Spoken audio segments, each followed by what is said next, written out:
pagi hari ini Tuhan telah mempertemukan kami untuk beribadah bersama-sama saudara seiman kami. Semua karena kasih Tuhan yang luar biasa yang tidak ada batasnya. Terima kasih Bapa.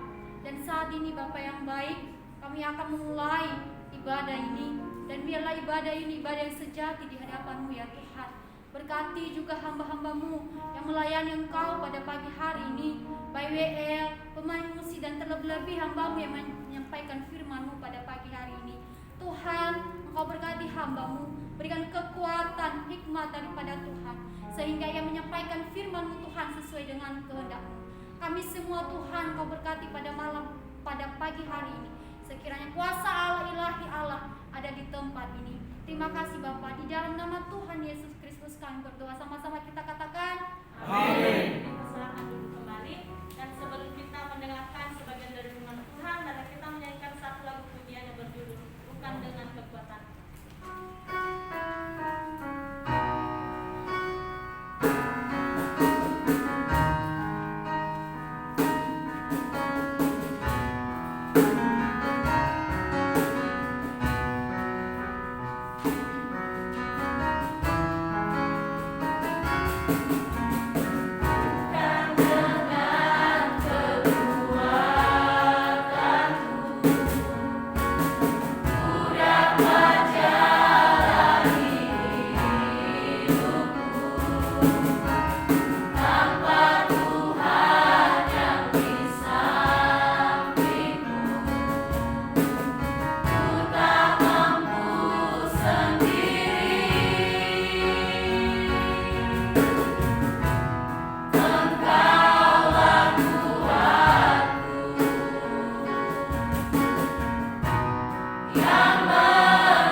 Sampai saat ini kami masih bisa hidup, kami masih bisa bersekutu bersama-sama kembali.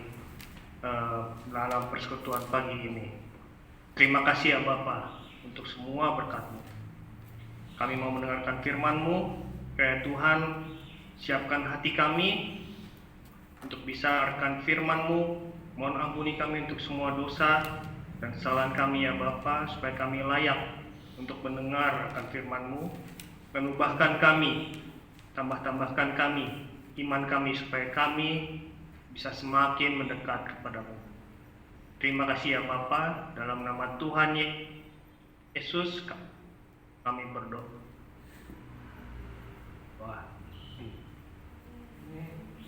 Amin. Shalom. Bisa dengar suara saya semuanya? Bisa Pak, jelas sekali.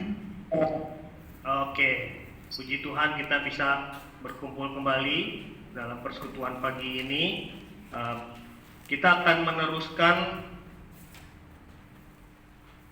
pelajaran kita bulan lalu. Bulan lalu saya berbicara mengenai Abraham, bagaimana Abraham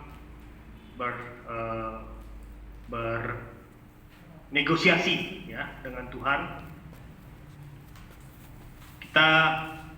Saya akan meneruskan apa yang kita bisa pelajari dari sana, dan ada 5 pokok pelajaran yang kita bisa gali, yaitu apa sih sebenarnya yang Tuhan inginkan untuk kita dari hidup kita ini ya, dari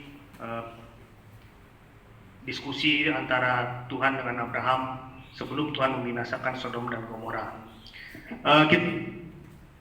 Kita akan banyak beberapa ayat dari Alkitab, jadi tolong disiapkan Alkitabnya. Kita akan buka bolak-balik nanti perjanjian lama, perjanjian baru ya. Oke, yang pertama kita baca dari Yeskiel 33 ayat 11.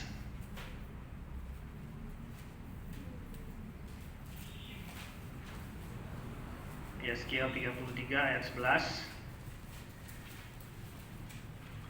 Udah dapat semuanya?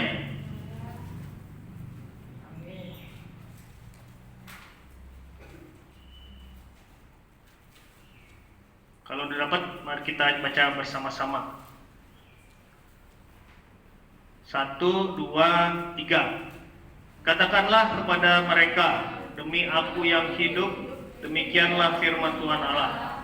Aku tidak berkenan kepada kematian orang fasik, melainkan Aku berkenan kepada pertobatan orang fasik itu dari kelakuannya, supaya ia hidup.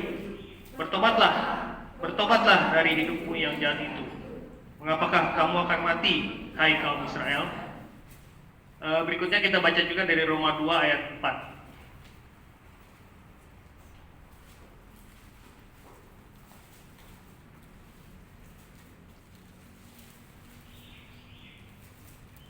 Ya. Kita baca bersama 1, 2, 3. Maukah engkau menganggap sepi kekayaan kemurahannya, kesabarannya dan kelapangan hatinya? Tidakkah engkau tahu bahwa maksud kemurahan Allah ialah menuntut engkau pada pertobatan? Ya. Ini pelajaran kita yang pertama dari 2 ayat ini, yaitu adalah Tuhan ingin agar kita bertobat. Kemarin bulan yang lalu saya sudah menyinggung hal ini, mengapa Tuhan membiarkan Abraham bernegosiasi dengan dia ya. Jadi tujuan utamanya adalah memberikan kesempatan kepada orang-orang fasik yang ada di Sodom dan Gomora supaya mereka bertobat dan supaya orang fasik ini kembali kepada Tuhan. Kita kupas sedikit, coba di sini saudara-saudara ada yang mahasiswa nggak? Mahasiswa semua ya, jangan-jangan ya? Opung ada 1. Itu bukan mahasiswa tuh yang tunjuk tangan. Oke, kalau mahasiswa biasanya ada ulangan perbaikan ya? Her, ada her ya? Ada. Nah, ini semacam itu ya. Jadi Tuhan memberikan kesempatan kepada kita untuk mengulang ya. Jadi kalau mahasiswa biasanya kalau misalnya hasil ulangannya jelek, diberikan kesempatan untuk mengulang sekali lagi ya. Biasanya gitu kan ya. Ini dosen-dosen IKSM gimana nih? Apa jangan-jangan nggak dikasih kesempatan lagi? Ya, jadi saya ingat dulu waktu saya kuliah tingkat pertama IP saya tuh udah di bawah 2, 1,83. Wah, langsung dikeluarin surat sama sekretariat ITB ke ayah saya. Bapak saya dapat surat itu langsung datang dia ke kampus, datang ke kos-kosan saya, suruh saya pindah supaya bisa belajar. Betul gitu Pak ya? Waktu itu ya? Betul. Jadi, tapi ya puji Tuhan waktu itu memang IP saya di waktu tingkat 1 sangat rendah ya, hampir aja dikeluarkan. Ya namanya kebanyakan bermain. Tapi dikasih kesempatan untuk mengulang. Ada beberapa mata pelajaran yang harus diulang dan akhirnya saya ulang. Ya puji Tuhan bisa dapat nilai yang lulus lah. Waktu itu mata kuliahnya kalau nggak salah kalkulus dapat E. Saya ulang dapatnya C, ya udahlah yang penting lulus udah cukup deh karena mata pelajarannya susah banget. Ya tapi intinya Tuhan memberikan kesempatan kepada kita untuk mengulang tindakan kita sampai sampai apa? Sampai benar-benar terserah kepada kita gitu loh. Kita mau benar-benar mau mengulang dengan baik atau ya mengulang hanya seadanya saja gitu. Ya. Nah, di sini kita lihat Tuhan memberikan kesempatan kepada orang Sodom dan Gomora untuk bertobat, tapi mereka menolak. Ya. Atau contoh yang kedua mungkin yang kita lihat di Perjanjian Baru adalah kisah Ananias dan Safira. Ya, kisah para Rasul 5 ayat 1 sampai 11. Nanti saudara-saudara bisa baca sendiri. Mereka sudah dikasih kesempatan sama Paulus, sama Petrus. Petrus bertanya beberapa kali ya kepada Ananias, ini benar memang yang kamu kasih segini? Benar kamu jual rumahmu atau jual tanahmu dengan harga segini? Tapi dia malah berbohong, gitu. Tidak memberitahukan yang sebenarnya. Juga istrinya si Safira kasih kesempatan juga ditanya juga, benar nih yang kamu jual tanahnya dengan harga segini? Tetap berbohong juga gitu ya. Nah, kalau sudah dikasih kesempatan terus kita tidak menggunakan hak saudara-saudara, kita harus tahu bahwa ada konsekuensinya ya. Seperti Ananias dan Safira, konsekuensinya akhirnya mereka mati ya, langsung mati saat itu juga Tuhan. Orang Sodom dan Gomora mati, semua kota itu ditunggang balikan, dibakar semua. Nah, jadi kalau kita sudah diberikan kesempatan oleh Tuhan untuk bertobat, jangan sia-siakan kesempatan itu. Tinggalkan semua pekerjaan atau kesalahan kita yang lama. Kita bandingkan dengan orang-orang yang ada di Niniwe ya. Waktu Yunus diutus untuk memberitakan firman Tuhan di sana. Begitu Yunus memberitakan firman Tuhan, orang-orang yang apa yang dilakukan sama orang Niniwe yang pertama? Langsung bertobat, langsung Raja Niniwe sendiri langsung berkuasa, langsung menaburkan abu di atas kepalanya, langsung mengoyakkan pakaiannya, ya, sehingga dan dia mengumumkan semua orang harus dan semua makhluk, bahkan semua makhluk loh, sapi juga ikut puasa. Bayangin, sapi disuruh ikut puasa juga. Jadi benar-benar bertobat. Atau kita lihat di Perjanjian Baru seorang pemungut cukai yang menyesal, ya, yang masuk ke dalam bait Allah dan dia berdoa kepada Tuhan. Kita bisa lihat nanti, teman-teman bisa lihat sendiri di Lukas 18 ayat 9 sampai 14, di mana Tuhan Yesus memperbandingkan antara satu orang Farisi dan satu pemungut cukai yang dua-duanya berdiri di hadapan Tuhan di bait Allah berdoa. Yang orang Farisi menyombongkan diri, yang pemungut cukai dia menyesal, dia memukul dadanya dan mengaku bahwa dia orang berdosa, dia bertobat. Mana yang Tuhan berkenan di antara dua orang ini? Ya, kalau kita baca, ya Tuhan Yesus bilang yang Tuhan berkenan adalah pada si pemungut cukai yang bertobat dan menyesal ini. Jadi Kalau sudah Tuhan kasih kesempatan, sikap kita seperti apa harus menanggapi kesempatan itu ya? Ya harus merendahkan hati dan kemudian dia bertobat. Kalau enggak, tidak ada kesempatan lagi. Jadi jangan sia-siakan kesempatan yang Tuhan sudah berikan. Nah, untuk bertobat ini sendiri sebenarnya ada beberapa hal yang bisa mendorong orang untuk bertobat ya. Yang pertama, kalau Tuhan tidak panggil, tentu orang tidak bisa bertobat. Tentu kesempatan untuk bisa bertobat itu pun jadi sebenarnya adalah suatu anugerah yang sangat mahal, karena kalau bukan Tuhan yang panggil kita, tidak mungkin kita bisa bertobat ya. Itu jelas sekali di Yohanes. Tuhan bilang, tidak ada orang yang bisa datang kepadaku kalau tidak dipanggil oleh Bapakku. Jadi kalau kita sendiri aja sebagai orang Kristen, kalau kita tidak dipanggil oleh Tuhan, ya kita nggak akan bisa jadi Kristen. Jadi itu yang paling pertama ya. Kita harus bersyukur atas panggilan Tuhan ini. Dan supaya orang bisa bertobat, tentu yang kedua adalah dia harus tahu mana yang benar yang salah gitu kan. Mana sih yang salah gitu. Kalau kita lagi belajar nyetir, kita nggak tahu aturan, misalnya lampu merah harus berhenti, ya kita kan pasti akan lewat aja gitu kan. Kalau kita nggak baca bahwa oh kalau ini rambunya begini berarti saya harus berhenti, atau ada rambu P coret berarti dilarang parkir. Nah kalau kita nggak tahu rambu-rambu itu, ya tentu kita akan langgar semua ketentuan itu gitu kan. Nah jadi supaya orang bisa bertobat ya dia harus tahu juga mana yang benar mana yang salah gitu. Ya jadi teman-teman saudara-saudara di sini, kedua, bagaimana kita rajin belajar mengenai firman Tuhan, supaya kita tahu mana yang benar, mana yang salah. Kalau kita melakukan hal yang salah, ya cepat bertobat dan melakukan hal yang benar kembali. Dan yang ketiga, hal yang bisa memfasilitasi kita untuk bertobat adalah ya tadi seperti yang si pemungut cukai itu. Kita harus punya hati yang benar ya, kerendahan hati. Kita mengeraskan hati kita udah tahu bahwa kita lakukan itu salah, tapi kita tetap mengeraskan hati, ya kita nggak akan bisa bertobat ya. Kita harus bisa merendahkan hati dan mengaku bahwa memang kita salah dan mengambil langkah koreksi. Nah ini semua sebenarnya adalah pemberian dari Tuhan juga ya.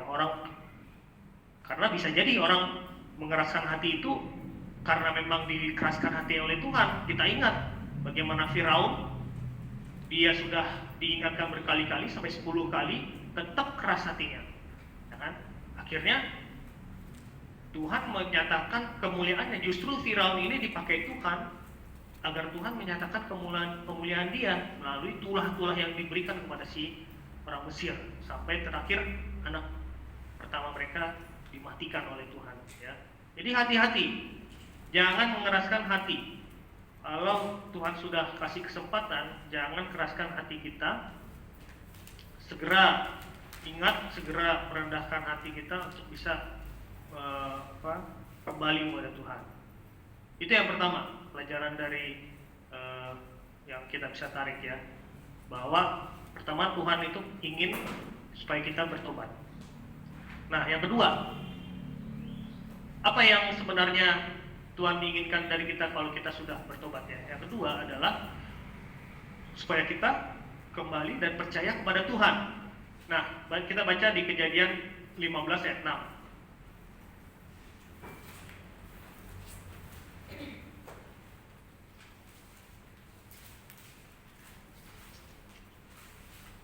Kejadian 15 ayat 6. Sudah dapat semua?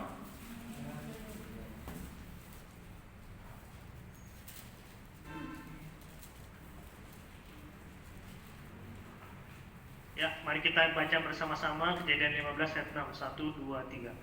Lalu percayalah Abram pada Tuhan, maka Tuhan memperhitungkan hal itu sebagai kebenaran. Ya. Jadi dengan kita percaya kepada Tuhan, Tuhan memperhitungkan hal itu sebagai kebenaran. Ya. Ini sangat penting. Makanya Abram akhirnya diganti namanya sama Tuhan menjadi Abraham. Ya. Awalnya kan nama dia Abram. Ya. diganti sama Tuhan menjadi Abraham. Abraham artinya bapak orang percaya. Karena dialah yang pertama-tama percaya kepada Tuhan dan akhirnya Tuhan memperhitungkan itu kepadanya sebagai kebenaran. Kenapa hal ini sangat penting ya? Kenapa Tuhan pengen kita untuk percaya kepada Dia ya? Karena pada dasarnya semua orang nggak ada yang benar di hadapan Tuhan. Jadi sejak Adam jatuh ke dalam dosa, ya, semua keturunannya sampai kepada kita itu semua kita sudah lahir dalam dosa. Secara naluri kita akan berbuat dosa. Nah, kemudian kita bertanya, gimana kalau anak kecil? Apakah anak kecil itu mampu untuk berbuat dosa?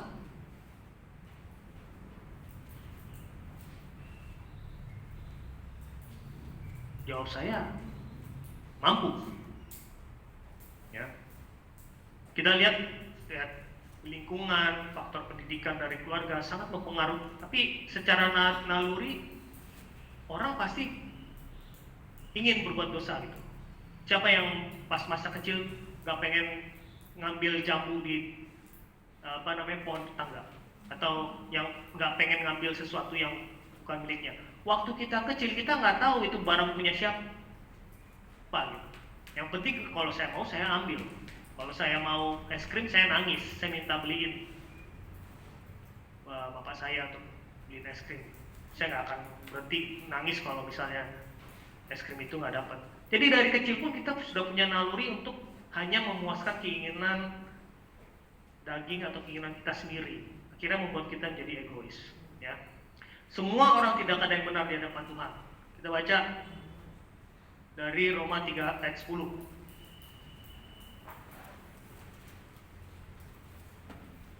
Roma 3 ayat 10.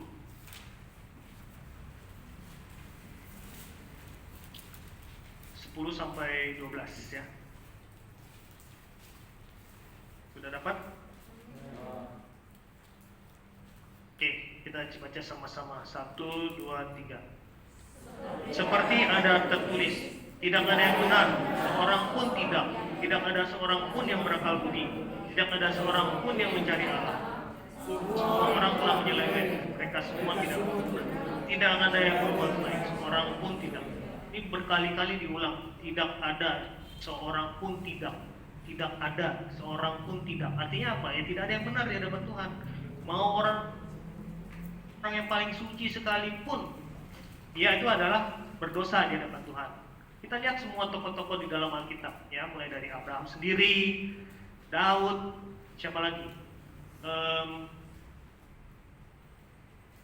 Petrus, Paulus, semua tokoh-tokoh yang besar yang sangat dikasihi sama Tuhan.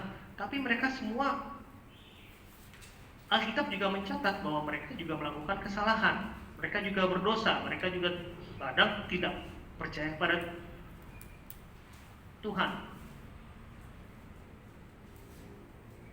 Abraham waktu dia sama Sarah pergi ke Mesir, ke Abimelek atau ke Filistin, berkali-kali dia harus berbohong bahwa Sarah itu bukan istrinya karena dia takut untuk dibunuh, ya. Jadi dia berbohong di situ.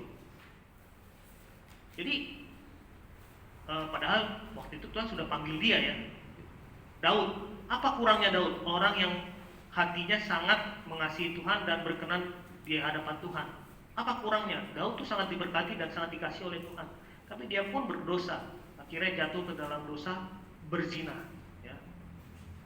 Jadi semua kita ini tidak ada yang benar di hadapan Tuhan, termasuk saya, ya, termasuk saya. Itu yang harus kita ingat. Nah, kenapa hal ini penting? Kenapa jadi penting bahwa kembali percaya kepada Allah itu penting? Karena dengan kita percaya kepada Allah, kita akan dibenarkan, ya. Kita dibenarkan, dan kenapa? Karena kita beriman kepada Tuhan Yesus. Nah, iman kepada Yesus inilah yang akhirnya membenarkan kita. Kalau istilahnya itu double imputation, ya, dibenarkan 2 kali. Dengan Yesus masuk mati di kayu salib, semua kesalahan atau dosa kita ditimpakan kepada Yesus, ya, Yesus menanggung dosa kita, dan semua kebaikan daripada Yesus, kebenaran Yesus ditimpakan kepada kita, sehingga kita menjadi layak di hadapan Tuhan. Itulah makanya iman kepada Tuhan Yesus dan percaya pada Tuhan Yesus sangat penting. Karena itulah yang hanya itu satu-satunya yang membenarkan kita di hadapan Tuhan. Nah, nanti saudara-saudara bisa baca sendiri di Roma 3 dan Roma 4 ya. Tadi kita udah baca Roma 3 ayat 10, tapi Roma 3 dan 4 semua adalah landasan daripada iman kepada Yesus Kristus dan percaya kepada Tuhan, dan bagaimana hal itu bisa membenarkan kita. Silakan nanti dibaca sendiri ya. Nah, yang ketiga, setelah kita bertobat, kemudian kita percaya kembali pada Tuhan, beriman kembali pada Tuhan.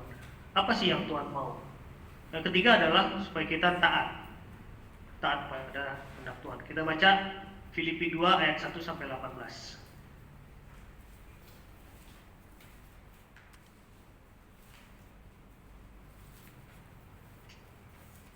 Filipi 2 ayat 1 sampai 18, tapi terutama ayat 8 saja ya.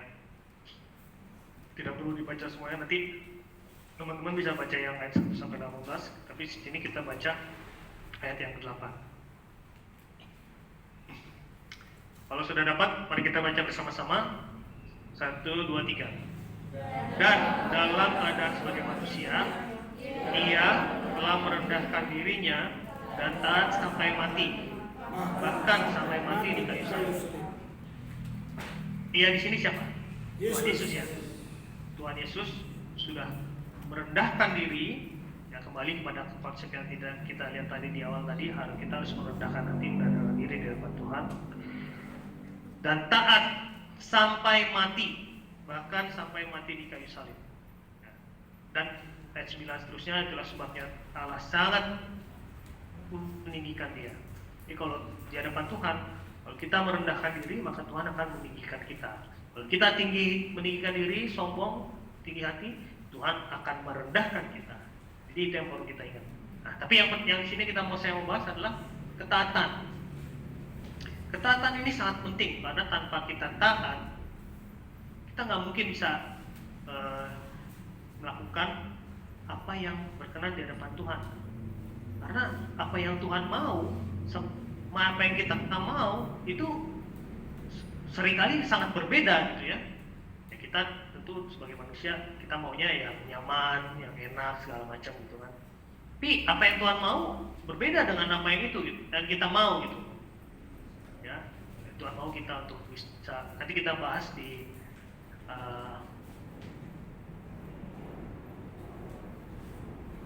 setelah ini ya, di poin keempat apa yang kalau kita tidak taat kepada apa yang kehendak Anda, gagal untuk melakukan apa yang kita itu. Kita di Kejadian 22 Ishak.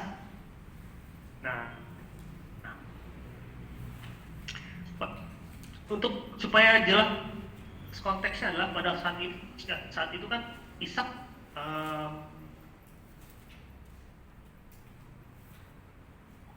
ini kan anak yang dijanjikan Tuhan ya pada Abraham, ya kan, yang sudah ditunggu-tunggu sampai masa tuanya Abraham, gitu loh. Kira-kira Abraham tuh sangat sayang nggak sih sama Ishak ya? Harusnya sayang sekali ya. Karena pertama di akhir tuanya, dan ini anak perjanjian yang ditunggu-tunggu, ya. Tapi kemudian Tuhan bilang, persembahkan anakmu itu, potong dia. Nah, kira-kira gimana kalau kita disuruh mempersembahkan anak kita? Ya tentu konflik batin berkepanjangan ya. Atau mungkin ya kita kemungkinan besar nggak akan nurut gitu loh, karena nggak kok anak. Apalagi kalau posisinya sebagai Abraham, lah ini anak yang udah Tuhan janjikan ke saya, kenapa sekarang saya harus matiin gitu, ya kan? Jadi sangat, kalau kita bisa berdiri di posisi Abraham, pasti kita akan sangat pusing, ya. Tapi Abraham enggak, dia langsung taat, dia turut kehendak itu.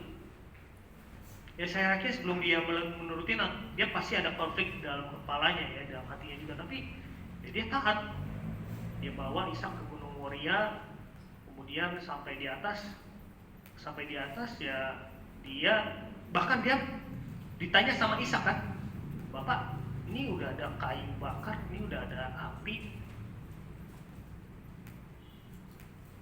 dombanya mana Pak? Kok nggak ada dombanya? Abraham udah tahu di situ kan bahwa ini dombanya sebenarnya adalah si Ishak ini gitu. Tapi gimana jawaban dia waktu ditanya sama si Ishak gitu? Dombanya mana Pak? Ya Tuhan akan menyediakan. Ya. Jadi dia tidak berbohong karena memang Tuhan akan menyediakan domba itu. Tapi yang saya yakin yang Abraham mengatakan itu dengan hati yang sangat perih gitu. Waduh, ini gue kasih tahu nggak ya sama anak gue ya ini bahwa dia akan jadi dia akan gue potong gitu. Ya kan? Mungkin kalau zaman sekarang gitu ya, apa yang berada di pikiran Abraham sebelum dia potong itu ditanya sama Ishak. Tapi ya Tuhan kasih hikmat kepada dia untuk menjawab dengan tepat bahwa memang Tuhan akan menyediakan dan itu tidak berbohong. Saya percaya dia waktunya Tuhan akan, apakah itu Ishak, apakah itu Tuhan sediakan domba yang lain, Tuhan akan menyediakan asalkan saya taat. Ini sangat penting untuk dipahami ya, karena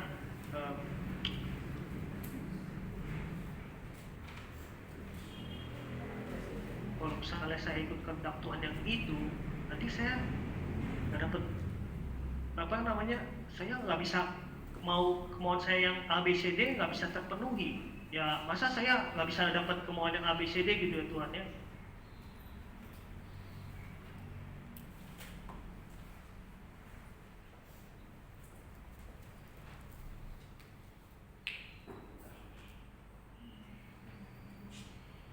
Nah disinilah kita lihat bahwa iman yang tak pecah di tempat kita melakukan apa yang dia pengen dengan benar gitu, dengan tepat ya. Nah, ini ketaatan setelah punya iman itu sangat penting. Jadi dengan ketaatan kita akan benar-benar bisa melakukan apa yang Tuhan inginkan dengan tepat ya.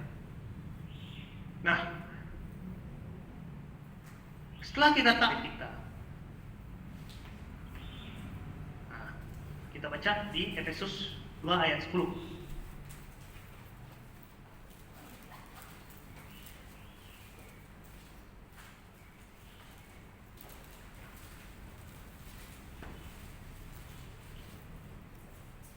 Sudah dapat semua?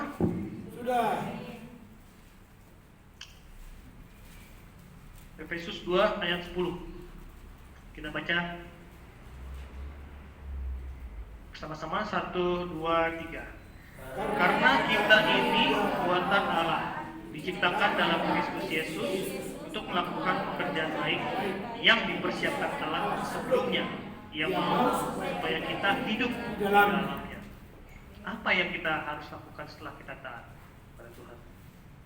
Yaitu kita harus melakukan pekerjaan baik ya, yang disiapkan Allah sebelumnya.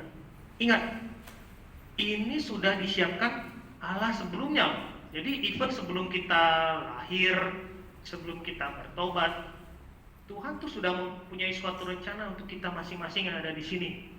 Nah, teman-teman yang masih mahasiswa, ingat Tuhan sudah mempersiapkan rencana buat kalian. Entah itu menjadi sarjana pendidikan yang nanti akan melayani anak-anak, entah itu jadi penginjil, entah itu menjadi bekerja di kantor atau bekerja di yayasan atau bekerja di manapun. Tuhan sudah mempersiapkan pekerjaan baik tersebut untuk kalian lakukan. Tugas kita apa? Ya tugas kita tadi taat, dan tugas kita mencari tahu apa sih sebenarnya kehendak Tuhan yang sudah disiapkan buat saya. Nah ini adalah suatu hal yang terus-menerus kita harus tanya dan gumuli seumur hidup kita ya. Bukan hanya pas kita mau lulus, bukan hanya pas kita mau cari kerja, bukan hanya pas kita nanti cari pasangan hidup. Ya, itu adalah suatu hal-hal tersebut suatu milestone atau suatu keputusan penting ya, yang dimana kita harus tanya. Tapi sepanjang hidup kita harus terus bertanya dan terus bergumul, kemana Tuhan mau bawa kita, kemana Tuhan mau bawa kita dengan ini. Sampai pada saat nanti nafas ini udah berhenti gitu. Jadi nggak ada batasan ya. Mau kita udah lulus, kita masih dari mahasiswa, saudara-saudara yang jadi dosen di sini, atau saudara-saudara yang sudah mencapai usia yang sangat matang gitu. Semua kita harus terus menggali apa sih sebenarnya yang Tuhan inginkan untuk kita lakukan. Nah, tentu pekerjaan baik ini ada beberapa perintah di dalam Alkitab yang jelas tertulis yang Tuhan inginkan untuk kita lakukan. Di Matius 28 adalah supaya kita pergi dan menjadikan semua bangsa muridku, ya. Itu salah satu perintah atau perbuatan baik yang Tuhan inginkan untuk kita lakukan juga. Jadi menginjili dan memberitakan kebenaran firman Tuhan dalam perkataan kita, dalam perbuatan kita. Itu adalah pekerjaan baik yang Allah sudah siapkan sebelumnya. Nah, tugas kita adalah menggali, mencari tahu apa itu dan melakukannya dengan taat ya. Dari kuliah, kerja keras untuk melakukan, untuk bisa lulus dengan baik, untuk bisa lulus dengan tepat waktu ya. Belajar dengan baik, fokus. Teman-teman yang melayani di gereja atau di dalam sekolah minggu, fokus kepada anak-anak yang kalian layani ya, anak-anak yang kalian didik, gimana membawa mereka kepada Tuhan dengan benar ya. Jangan sia-siakan ya, itu karena itu hal-hal yang sudah Tuhan siapkan buat kita. Jadi jangan sia-siakan. Nah, yang terakhir, apa saja pekerjaan baik seperti apa juga yang Tuhan inginkan. Yang terakhir, yang kelima adalah ya Tuhan ingin supaya kita melakukan hal-hal yang sesuai dengan pertobatan kita, yaitu buah-buah roh tadi ya, buah-buah Roh Kudus itu. Mari kita baca di Lukas 3 ayat 8.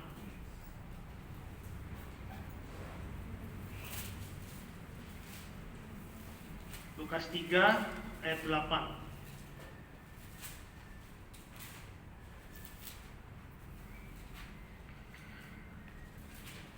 Sudah dapat? Mari kita baca 1, 2, 3.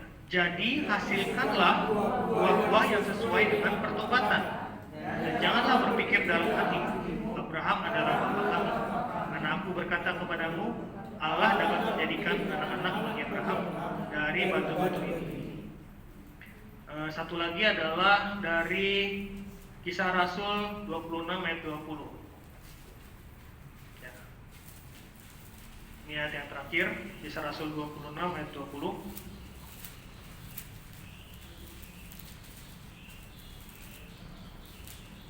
Ya. Mari kita baca bersama-sama. 1, 2, 3.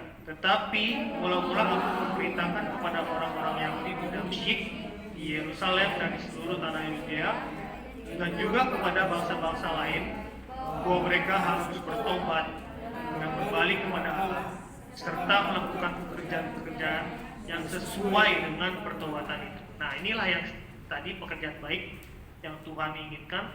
Salah satunya adalah semua pekerjaan yang buah-buah yang sesuai dengan pertobatan yang kita sudah lakukan. Jadi kalau kita udah bilang kita bertobat, tapi kita masih mengerjakan ujian dengan mencontek, itu sesuai nggak buah pertobatannya kira-kira? Nggak sesuai ya. Jadi untuk rekan-rekan mahasiswa jangan mencontek lagi.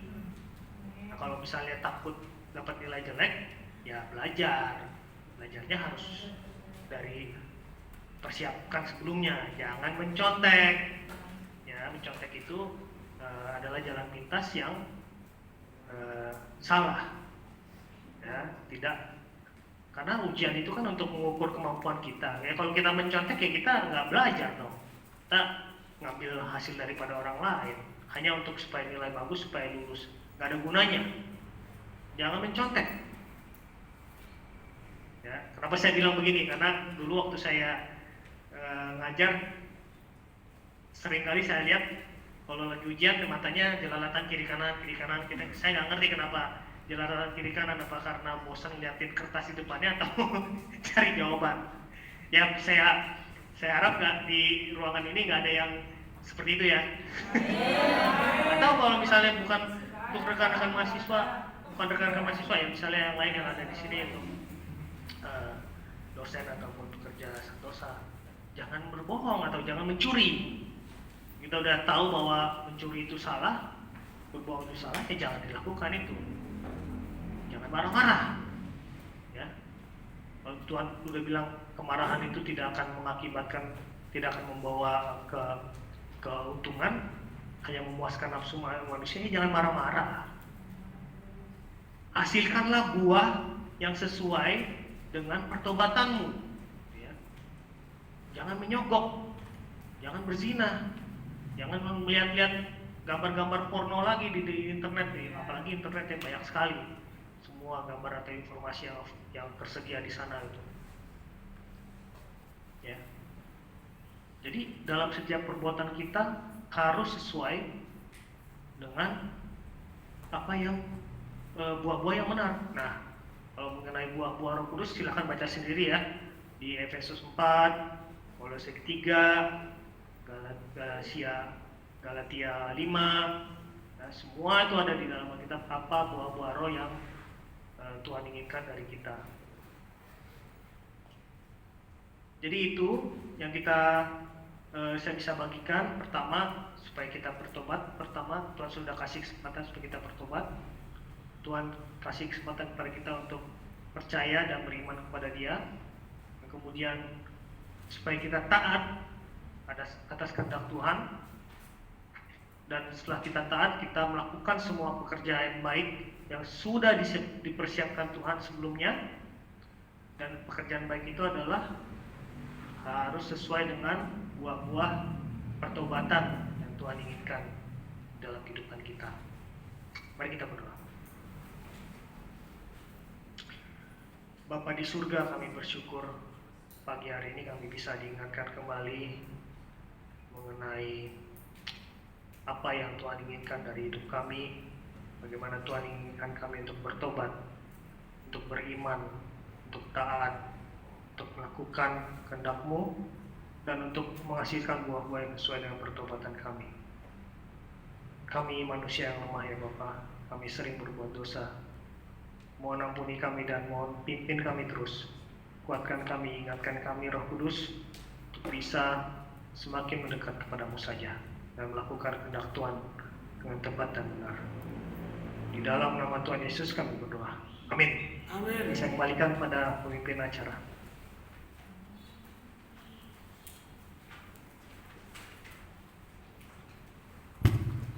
Berkati oleh firman Tuhan.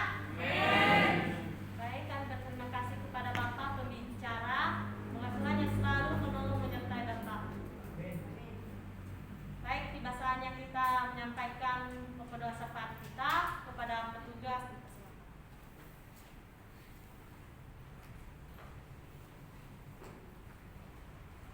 Kita bersatu di dalam doa.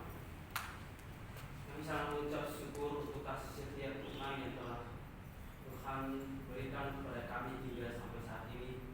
Kami bersyukur Tuhan dari kami memulai ibadah kami, tengahan hingga sebentar kami akan mengakhirinya. Kami bersyukur juga untuk firman yang telah disampaikan oleh hamba-Mu Pak Daniel. Dan Tuhan berkati setiap rumah tangga, keluarganya, dan senantiasa berkati setiap pelayanan Tuhan. Saat ini juga Tuhan, kami rindu membawakan setiap doa kami dalam kaki penguasa-Mu. Kami mau berdoa pertama untuk bangsa dan negara Republik Indonesia. Kami berdoa untuk para pemimpin-pemimpin NKRI dari pusat sampai dengan pemimpin daerah. Kiranya diberikan kebijaksanaan dan hikmat dari Tuhan Yesus Kristus agar dapat melaksanakan setiap tanggung jawab yang telah dipercayakan kepada mereka. Demikian juga Tuhan, kami berdoa supaya rakyat Indonesia dijauhkan dari bencana alam, kerusuhan, serta berita-berita hoax. damai sejahtera terjadi di berbagai tempat di Indonesia. Begitu juga kami berdoa untuk kondisi pandemi ini kiranya segera berlalu. Kami percaya bahwa kesehatan dan damai sejahtera menjadi bagian masyarakat Indonesia. Tuhan Yesus, tolonglah berikan hikmat bagi pemimpin yang telah ditunjuk untuk menangani kondisi ini, juga para medis dan rumah sakit agar diberikan kekuatan ilahi dalam berjuang. Begitu juga kami berdoa untuk pendidikan yang dilaksanakan secara online supaya dapat berjalan dengan baik sesuai dengan program pemerintah. Begitu juga untuk perekonomian supaya perekonomian bangsa dan negara kembali menguat dan dipulihkan meskipun masih mengalami dampak pandemi. Inilah pokok doa kami ini Tuhan. Kami percaya dan bersyukur di dalam nama Tuhan Yesus, Allah kami yang hidup. Haleluya. Amin. Amin. Kita masih berdoa. Pada saat ini Tuhan, kami terus berdoa untuk PT Santosa Asih Jaya, berdoa untuk seluruh pengurus, komisaris, direksi, manajer, staf, karyawan-karyawati di kantor pusat Condet dan Kerahazima, agar diberikan damai sejahtera dalam melaksanakan tugas dan tanggung jawabnya, senantiasa sehat dan diberikan kesatuan hati, kekuatan, serta semangat dalam bekerja. Kami berdoa untuk setiap level manajemen agar dapat tercipta manajerial yang sistematik dan terintegrasi antara pimpinan, proyek, keuangan, dan bagian tender. Senantiasa Tuhan menjauhkan dari kerugian-kerugian yang disebabkan oleh kesalahan, keputusan, dan kelalaian bekerja.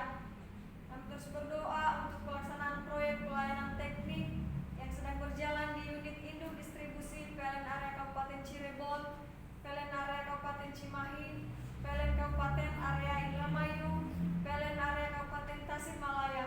Kiranya semua pengurus region Bapak Teddy Rohendi dan Pak Hendi serta semua site manajernya diberikan damai sejahtera dalam melaksanakan tugasnya dan pekerjaan ini mendatangkan keberuntungan bagi perusahaan.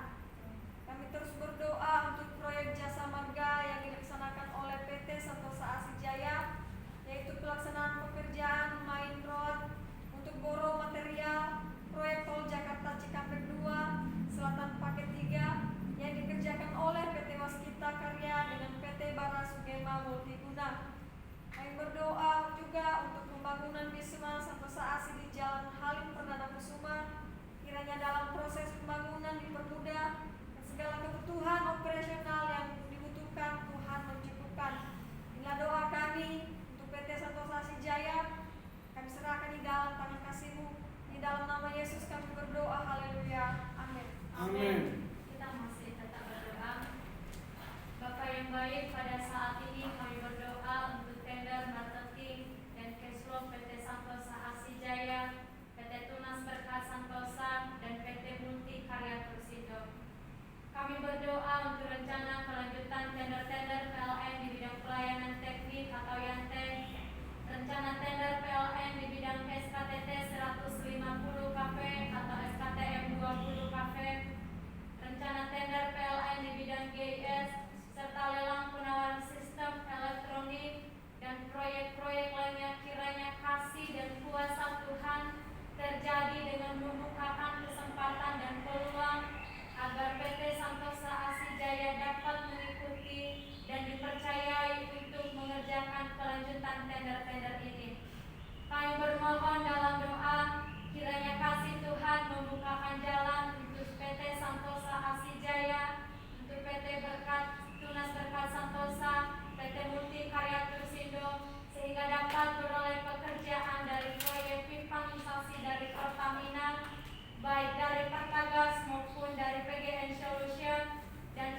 Segala hormat pujian syukur hanya bagi-Mu Tuhan. Saat ini kami berdoa untuk STT IKSM Santosa Asi. Kami berdoa untuk seluruh sesti dan staf serta civitas akademika agar memiliki semangat visi lembaga maupun prodi pendidikan agama Kristen dan prodi teologi. Kami berdoa untuk keluarga para dosen, sesti dan staf yang bekerja di STT IKSM senantiasa diberikan kesehatan, kesabaran, damai sejahtera, dan berkarya bagi kemuliaan Tuhan. Kami berdoa untuk para mahasiswa-mahasiswi STT IKSM semester 7 dalam penyusunan skripsi, dan kami juga berdoa untuk semester 1, semester 3, dan semester 5 agar diberikan kesehatan, pengetahuan, hikmat, kebijaksanaan, tanggung jawab, dan semakin teguh dalam panggilan Tuhan.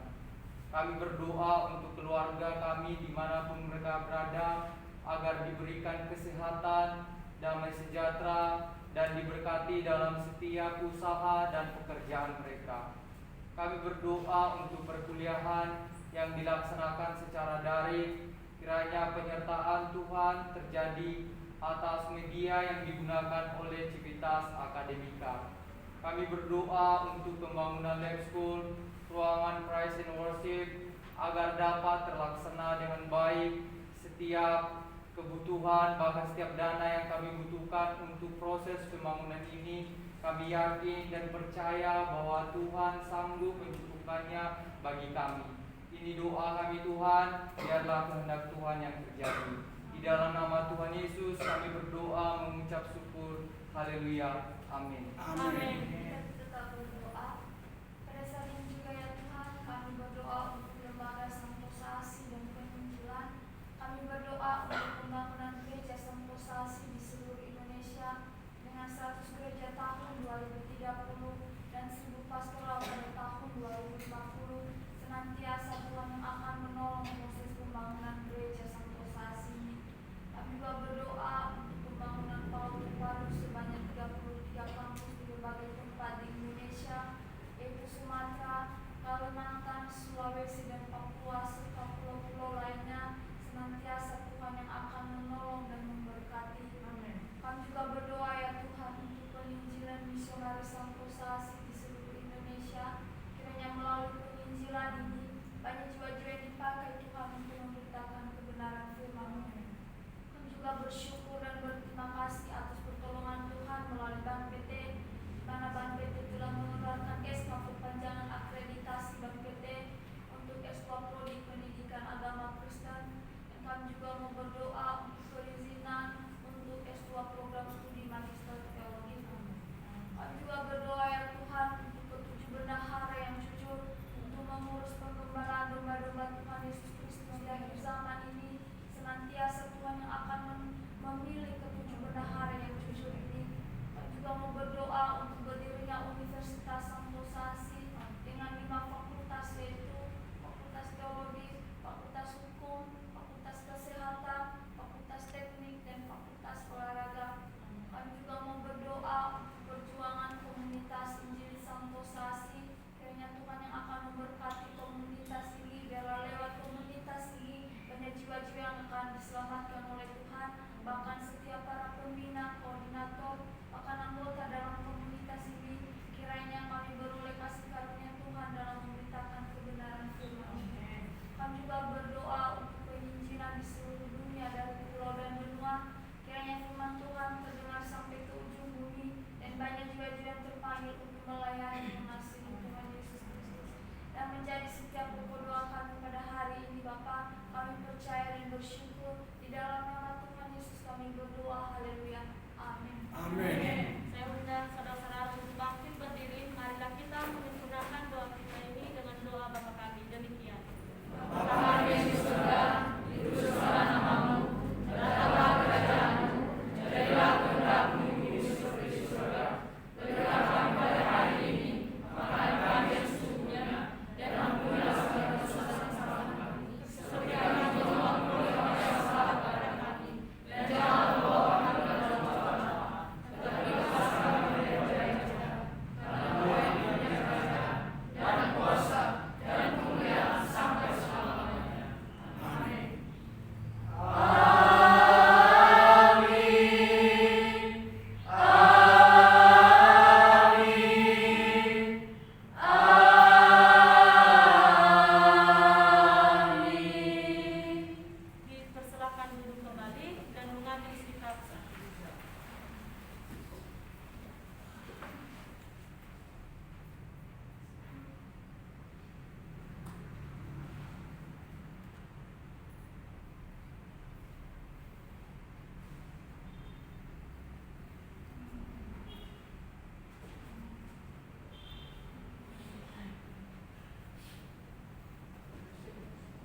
saat teduh selesai, ibadah kita selesai. Shalom.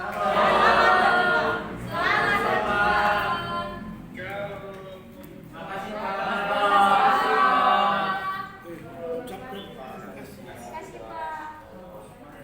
Sampaikan terima kasih kamu perwakilan. Terima kasih Pak atas kesediaannya dan Tuhan Yesus memberkati dan Berlanjut terus. untuk kedepannya kami minta juga untuk